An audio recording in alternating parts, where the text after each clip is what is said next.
Hi, Dyslexic Genius here, Brett Hurt. My phone number is 864-236-1680, or you can email me at dyslexicgeniushurt@gmail.com. A question also came up about re-nickeling your crank that you can do, but how do I get the handle back on? You have to take the handle off before you have it nickeled. And you have to put a bolt in here so that they can dunk it in the nickeling. So let's say we got the knob off. And you have these pins like this. But we have this part that fits into the crank. Because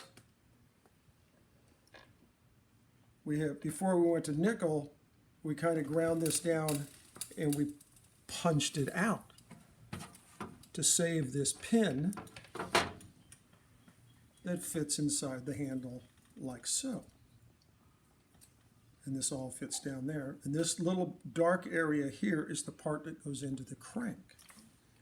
So what you have to do is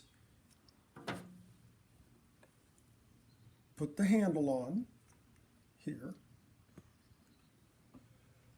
Then you turn it up like this, because you know this 90 degree goes into the cabinet and this is the back side. So you pop this back in and you're going to have a little bit of play like this.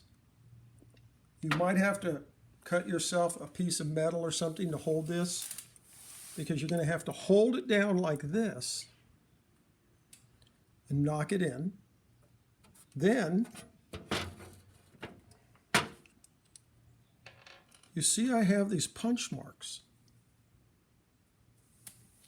in the end of this. And I use a small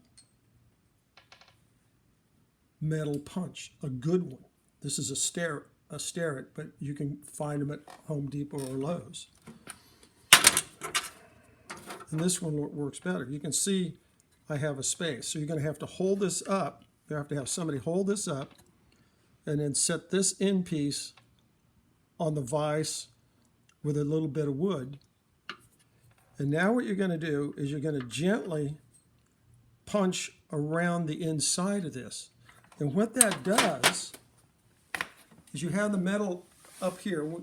Imagine we have the crank here, and this metal's come up like this.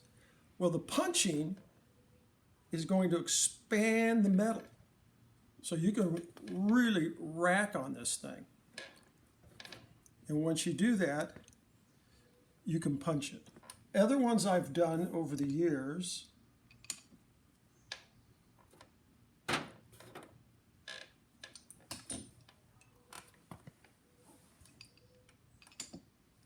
I've ball peened it, but I found that the punch marks work a lot better. The other nice thing is this is an Edison crank. And sometimes they make really good decisions when they make things, like Edison made a good decision other than Victor.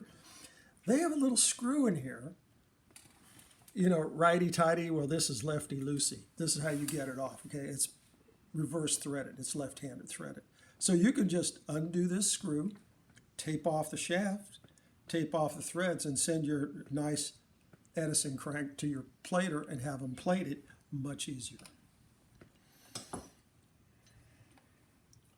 When you buy a crank, like off eBay, and you're saying, this is a very nice Victor crank.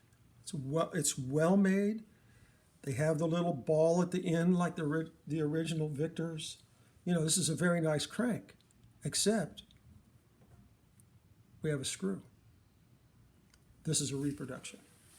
It's a good reproduction for $45, but it's a reproduction. If you're a purist like me, I go, this is how we do things. This crank I did, this is the B80 crank I did years ago. And this one here that I peened over here, which I did probably over 30 years ago, and I had this re-nickeled, and you can't tell. This came off our Opera. This hobby is a lot of fun. I hope I explained this well to you, and that's my tip for the day.